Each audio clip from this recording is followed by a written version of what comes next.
Pisces, Pisces rising. How you doing, Pisces? This is your reading for the Capricorn new moon that's happening on the 30th or the 31st of December, depending on what part of the planet you're currently residing in.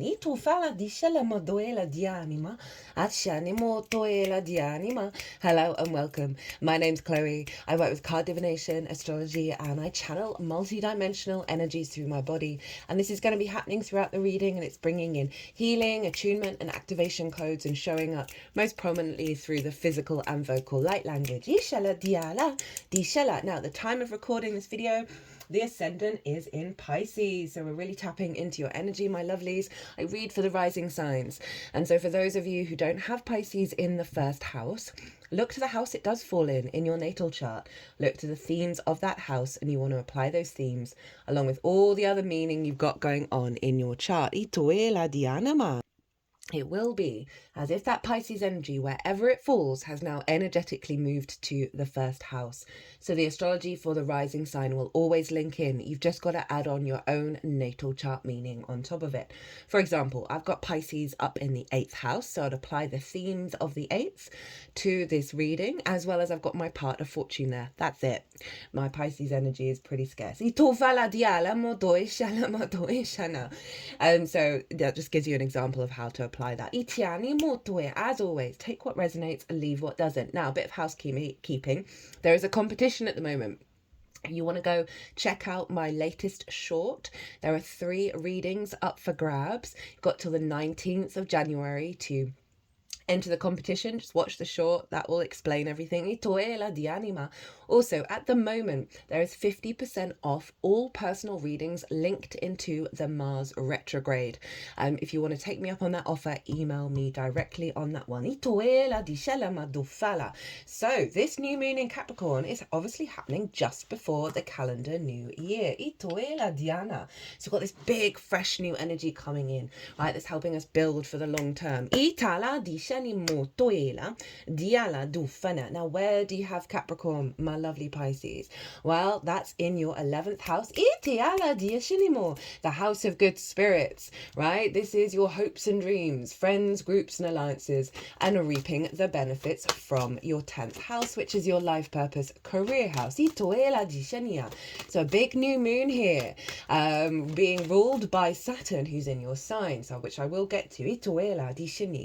Before I start breaking down the astrology in any more detail, there is a collective reading. That is always the first reading out, and that's where I break down the astrology of the exact moment of the moon, how all the celestial bodies are talking to each other that form an energetic blueprint that we're then working with collectively. I go into the weeds a lot more with that astrology. There's some big things of why this new moon is particularly resonant. We're not going to have one like it for another 18 years. And I talk about all of that, as well as pulled some collective tarot, and big collective messages came through. So if you want a deeper understanding of this moon, pause this video, go watch that, and come back to see how it applies to the Pisces energy, because it acts as a baseline to the all 12 signs series. Also, all these oracle cards, I pull them before doing any transit, and I'll be doing the oracle reading after the all 12 signs, and that's usually when I bring everything together, and the message from this is just so just beautiful. So the house of good spirits. Okay, Pisces, you got 2 cards out. The house of good spirits. So hopes and dreams, friends, groups, and alliances, and reaping the benefits from your 10th house. So you can set intentions around elevating your capacity to engage in hopes and dreams that are more in alignment with your soul's frequency, right? Your capacity to be able to put that into practice and really elevate that. If you want to connect to soul family, or have a deeper resonance when you're with bigger groups, of you being yourself and you being free to be yourself and being able to work, maybe collaborating in groups. You can set those intentions. Reaping the benefits from your 10th house. So this is fresh new energy that's allowing more of that reciprocity to come through from your 10th house. There's also, you can set intentions around elevating, that you may get more resources from the work that you're doing doing over in the 10th, as well as understanding what those resources are, because they're not always money, right? I mean, there are so many other types of resources that we can get from walking our path, right? A real deeper wisdom within ourselves, an understanding of how to hope and dream. If you've got certain wounds around being able to receive, I find the 11th house is really tied into the second. It squares, they square one another. And the second is how you value yourself as well as your resources. If we don't value ourselves and love ourselves unconditionally, right, it means that we're not able to receive, because there's that sense of lack of worth. And that I find often butts heads with what the 11th house wants to bring in, right? If you don't really value yourself. I find the 11th house is very much about what are the core things to activate it, is to being in a state of reciprocity, of being open to receive the miracles of source.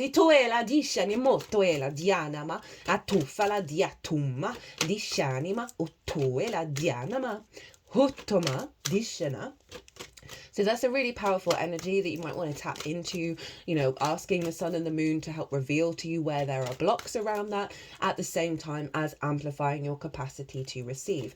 Now, being able to receive was one of the core messages that came through in the Capricorn solstice transit. That was the last transit that I've done. And for me, the Capricorn solstice in the Northern Hemisphere is the new year. Right, is the new year for the bigger earth cycles, right? The sun cycle. It's when the days start getting longer, the sun is reborn. And so there's some really strong energy. A big transmission came through in part 1 of that transit around we are now way more open to receive than we have done before. So you might want to go check that out, as that is a theme that's coming up in this reading. Now,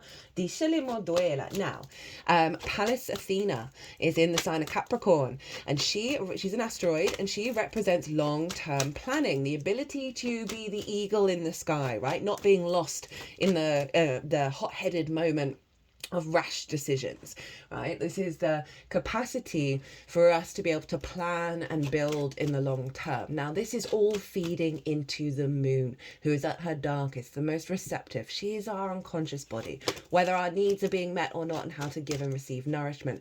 So Pallas Athena, along with the vision and clarity of the divine light of the sun, are infusing in the moon our capacity to do the things that we need to do intuitively that serve our longer term goals.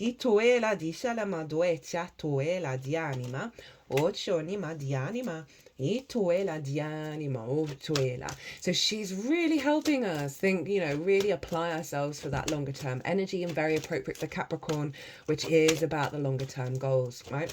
Of climbing that mountain. Now, we want to look to where Saturn is. There's more astrology linked into the sun and the moon. Go check out the collective reading, but I'm going to focus on what Saturn's up to, because it's doing something quite big, right? It's in your sign, Pisces. And so your first house is influencing, right? Because whatever's going on with Saturn is influencing what's going on with Capricorn, is influencing the 11th house. And this is your house of self, how you embody yourself through your sun or your moon. Depends if you've got a day or a night chart, which luminary is providing the wisdom to your ascendant, who is your navigator, right? That Pisces energy is the lens in which you move through these cosmic waters, right? It's your embodiment through your actions and your deeds. It's also your body, your sense of self, and often how other people see you, right? So Saturn is there, really allowing you to step into your own authority, step into your power and your commitment to your embodiment of self, right? And so this is going to see a lot of you putting in the effort and the work through the actions that you take to facilitate these hopes and dreams. Again, also that sense of confidence within yourself, right? That maturity within yourself. I know Saturn in the first can be a difficult transit, but trust and believe it's trying to establish, well, it is establishing stronger foundations that will serve you over the next 30 years, giving you structure to your embodiment, giving you a sense of commitment to your own legacy. So this feels very independent energy of your capacity to kind of break out of limitations that have blocked your capacity to receive and blocked your capacity to dream. I toela di shalema o toela di shanimu tofala diala moduela. Now, at the time of this moon, Saturn is being squared by Jupiter in Gemini and Mercury. Mercury. I nearly said Mercury in Pisces. Mercury in Sagittarius, fellow mutable signs. I tofala di anima. We got a bonus card from one of the oracle cards on oracle decks. And they're in each other's signs, right? Jupiter's in Mercury's sign, Mercury's in Jupiter's sign, and this is called mutual reception. They are governing the whole chart. They have been doing that for quite some time now. And so Jupiter over in Gemini is in your fourth house of your roots and your foundations. Jupiter in the fourth is getting a feel-good factor at the home, right? Finding the wisdom, the elevation, the deeper knowing within yourself, just more opportunities, more like that, as I say, divine inspiration coming in when you're at home, when you're in your private life. It's your roots and your foundations, your ancestors, both blood and soul lineage, as well as your parental figures, the roof over your head, and the things that you do in private. So Jupiter is also helping you come to peace with any trauma you faced in your early years, right? Any limiting beliefs that you learn from your parental figures that usually stems from the ancestors and soul and all of that kind of stuff, right? It's really helping you recalibrate that and finding the wisdom and being able to elevate the strength of your root system, of your foundations. You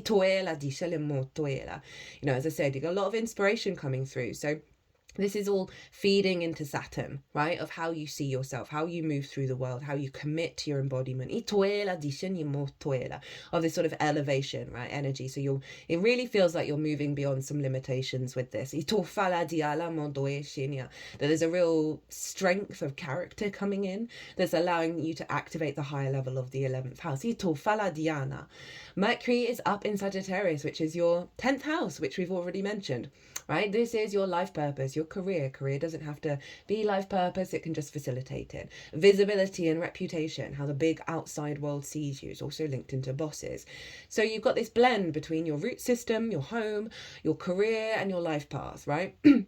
And they're working together with Saturn, right, of getting an alignment with that. You're getting a lot of inspiration, a lot of downloads. You're probably communicating with yourself and finding new ideas of how to elevate your visibility, your career, your life path. And you're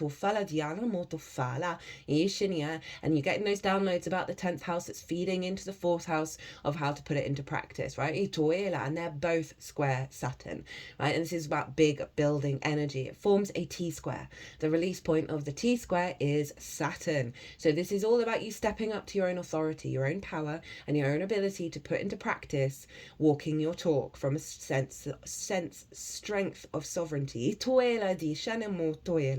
I can just see a lot of inspiration, a lot of ideas, in order to sort of help you upgrade your hopes and dreams, help you work and extend into your career path, reaping more benefits. This may be bringing your work, your career, your life path into bigger groups, which may have a knock-on effect on getting more resources, which is allowing you then feeding into your hopes and dreams. But all of this is being funneled into your sense of self, right? And they really want you to get in alignment with that and really have a great deal of confidence of what you're capable of manifesting in this lifetime. I always stress that best to do these things without expectations or assumptions and find the joy in the thing itself rather than the consequences of it. And that just frees us up from so much inner conflict, right? And really allows that co-creation from source to come. Right, let's get into your tarot. So we have the Chariot, the Temperance card, and the Knight of Swords. Right, this is the download that you'll get. Did I even mention what we're doing with the cards? The download that you're getting for the new moon, how to work with it, root energy, and then some oracle cards to elevate it. So the Chariot, this is the download that you're getting, that this is the confidence of you moving through the world, understanding every experience that you've ever had is a resource, right? Is a resource to fuel you moving forwards. This figure isn't trying to control what's going on. There are no reins. There's an inner balance here between the yin and the yang, the day and the night, right? of the polarity of the universe. And they're guiding you forwards, right? So there's a real sense of union coming together and a confidence within yourself, which I did mention, and allowing yourself to let go of the reins, let go of the fear and the worry of all of that 11th house energy of how things are manifesting, right? How things are moving forwards, because this is saying your intuitive body, right? This is Cancer, this is a water sign. So obviously your Pisces energy is getting involved here, of having trust in the actions that you take that are going to propel you forward. Cancer for you is in your 5th house of your creation energy, your joy, your pleasure, your amusement, your games, right? So this is also saying focus on the joy, focus on the creativity of the pleasure of the doing the thing rather than the consequence of it. And that is really going to help amplify that Chariot energy. Obviously, Cancer is ruled by the moon, and so this is involving the moon, of your intuitive body being very in alignment with where you're headed, right? But not worrying about how that's going to happen. We then have the Sagittarius card, so it's linking in a big activation around your life purpose, your career, your visibility, your reputation, so in terms of that Sagittarius energy. But this is also the alchemical process. This card was one of the last cards in the spread for the collective reading, and this is about bringing our angelic frequency into the 3D and the refinement process that we need to go through in order to get there. And it's a very powerful energy of recalibrating you back to your soul's energy and being able to bring that into the 3D world. It's also about doing things differently, right? You see this water, it's pouring up into the cup. And that represents magic. So always be open to the magic around you and the magic within you. But it's also about trying different things, of being playful, right? We talked about that Cancer energy of being creative and curious. Jupiter over in the 4th is very much allowing more creativity and more curiosity to come through. So it is saying like, okay, there's maybe some things that you need to sort of break out of old habits and go through a process of refining into a space of freedom. You then have the Knight of Swords. So you're going to be roaming in a way that's very deeply intuitively in alignment, that's allowing for you to bring the magic of your soul into the 3D world. That's releasing a lot of fear, a lot of worry around how the good spirits turn out, around the hopes and dreams manifest, how to interact with groups and what you're reaping from the 10th house. There is an emphasis, there we go, on the life path, right? And your capacity to be in alignment with that. We then have the Knight of Swords, right? This is Jupiter in the 4th, right? Of getting the divine inspiration, being able to put it into practice. Now, you see these clouds. The only other card that has these clouds is the 5 of Swords, which for me is the most difficult card in the tarot. And for the Knight of Swords, that is the fastest moving knight, right? It is rushing past all that drama of the 5 of Swords, of the bully in the head, in the mind, right? Of the bully victim cycle. They're doing some work around the throat chakra. I feel like there's going to be some big healing around the clarity of which you communicate and process and understand the world that's beyond that 5 of Swords, right? Of the winning of the 3 of Swords, of the heartbreak, of that loop, that closed feedback loop of the bully victim mentality. This Knight of Swords is you moving past that. You've got your inspiration from Jupiter, you're able to put it into practice, and you're zooming past, right? So it's a real embodiment of the clarity of your perspective. There's no longer being entangled by that 11th house. It's for bigger groups, right? So it's also linked into group think, group conditioning. They've just got my hands either side of my temple. Doing some healing around the group think conditioning. And then now the hands are over the heart, at the solar plexus. So that's how we take action out in the world. Allowing that magic to flow. Now at the sacral, bringing in that creativity and joy that's more in alignment with the truth of you.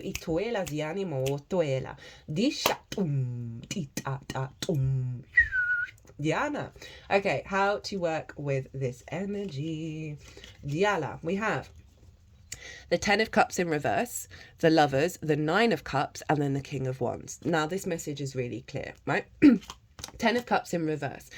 10 of Cups in the upright is kind of like the bigger activation of the 11th house, right? Because this represents things outside of yourself that are making you feel good, right? Things starting, those hopes and dreams manifesting, having the resources so perhaps you could get that mortgage to get the house, right? A sense of clarity and vision of your path and being able to put that into action and then seeing it manifest in the outside world. It's in reverse. So they're calling you to look at this, right? To look where you're feeling this block, this heaviness. Look to why it is that there is a hindrance around this energy, right? It's not saying like fall into the pit with that, or think of that victim cycle. Is just simply asking you to reflect, okay, where could I find this showing up, right? And when we put an awareness to something and then put the awareness to heal, we then go through an intuitive process of letting that energy come out. What limiting belief is stopping you from being able to receive receive this energy, that you're worthy of receiving this energy? Where are you focusing on when this hasn't happened, when this hasn't worked out, that you're then repeating that cycle? Because this come with the Lovers, which is the Gemini energy. That's Jupiter. Right, so this can tie into your parental figures. Is there a mindset in the family that things never work out? Is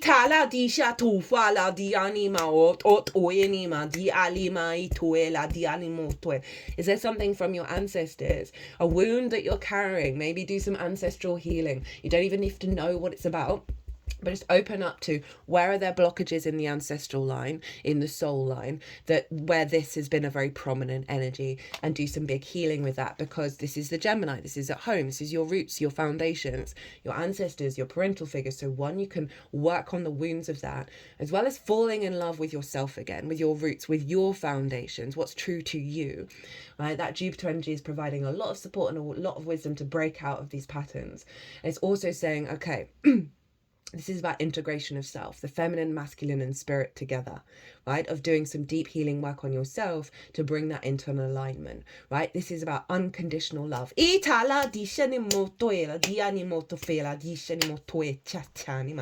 Of falling in love with your existence, right? This is also about pulling love into your root system, and the intention, because this is all about choices and being able to make the right decision that serve your longer term goals with that mountain, of going to climb that mountain. What does that look like for you, not anybody else, right? And then when you focus on that, you'll feel the niggles of where the conditioning is, and then you can do some work with that. This may be a wound around a hope and dream of a romantic relationship, of the happy family, right? And this is about bringing that energy back within yourself and falling in love with yourself and letting go of the pain around that not manifesting, because then we're in conflict with it when we're seeking it. Then you got the Nine of Cups and the King of Wands, and this feels like big energy to work with. One, the wound, and two, to activate this. That Nine of Cups, this is about the inner alignment, the inner gratitude. You know, you might want to start doing a gratitude diary. You might want to, when you wake up in the morning, say, I'm so thankful I'm alive. I'm so thankful I've got a roof over my head. I'm so thankful I can breathe. It's those little things that really get you into an emotional alignment of gratitude of all the boons around you, right? This sense of confidence within yourself, in your emotional body, of finding the joy in life, right? And then the King of Wands. You know, this is big fire energy, big instinctive energy, very sovereign though, right? Very in command, knowing their own divinity, knowing the power of that instincts, right? And so through this process, you want to watch to see what your instincts are then guiding you to do, right? And it's not the thought process, it's not the emotional response, it's not the feeling in the body, it's just the instinct to go do a thing. And after doing a lot of healing work and a lot of activation of this, your instincts are very much going to be in alignment that's allowing to activate that Chariot card, right? And you know, you've got fire up in the 10th. All your work houses, like kind of money, resources, career, are all fire energy. So there's a real alignment here with that Mercury of the downloads that you're getting, right? The inspiration that you're getting, even if it's like, whoa, that's a bit scary, that's taking me out of my comfort zone, but you're just going to know within yourself that it's the right thing to do. So there's a real sense of you being in your power through this process and being able to have the confidence and the independence to walk your own path. anima, or tofiela. And remember that Mercury, Jupiter energy, lots of inspiration, lots of ideas, and then you instinctively put it into action. Don't get creative, get playful. Enjoy the process of exploring things. At the bottom of the deck is the moon. This is your card, Pisces. This is a deep, intuitive evolution of your soul and your emotional body, right? And allowing you to be guided by the unseen realms and not worry about that which you cannot see clearly. This is very, very powerful. This is the embodiment of self and allowing your intuition. This is evolving, so you're able to walk your path and really be able to trust in the process, right? Very psychic energy, very soft, very tender. And it is, we don't see things clearly with the moon, but it's making peace with that and realizing your intuition has got your back. Oh, okay. Didn't actually pick up the right card, but looks like they wanted you to have a bonus card. So Ace of Cups with that moon, right? Overflow, renewal of your emotional body, renewal of your creativity, right? Of your imagination, of your love, of your intuition. There's the peace, dove of peace. And so there's a calmness coming through of you really trusting in yourself. You've got a renewal of energy here. And again, with that moon card, which is your card, Pisces, there's a real sense of inspiration and love and falling in love with life again. Right, so you have a bonus card. Okay,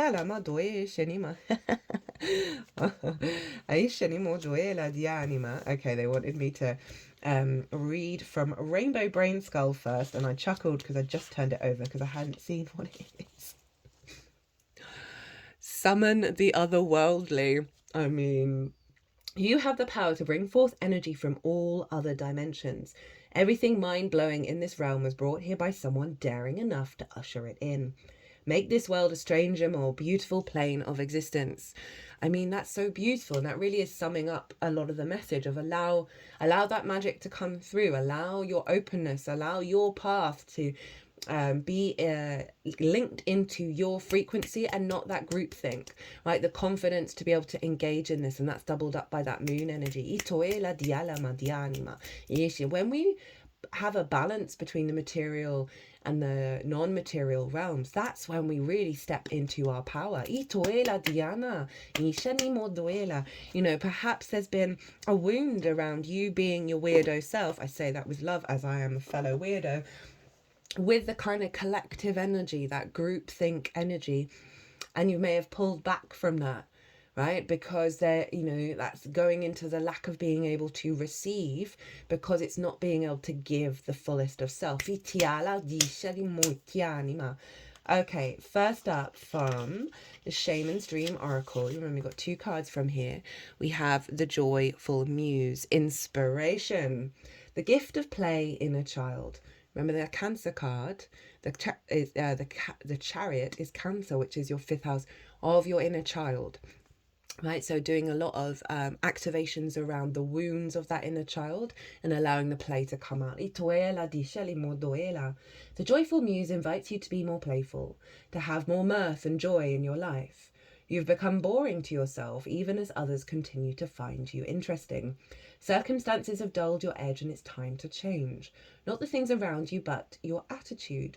Blow a morning kiss to yourself, hello 9 of Cups, in the mirror. Smile to a stranger, wink at a child. Be mildly but elegantly inappropriate. The Joyful Muse is a source of inspiration, a wild and disruptive feminine force that compels you to invite more pleasure and delight into your life.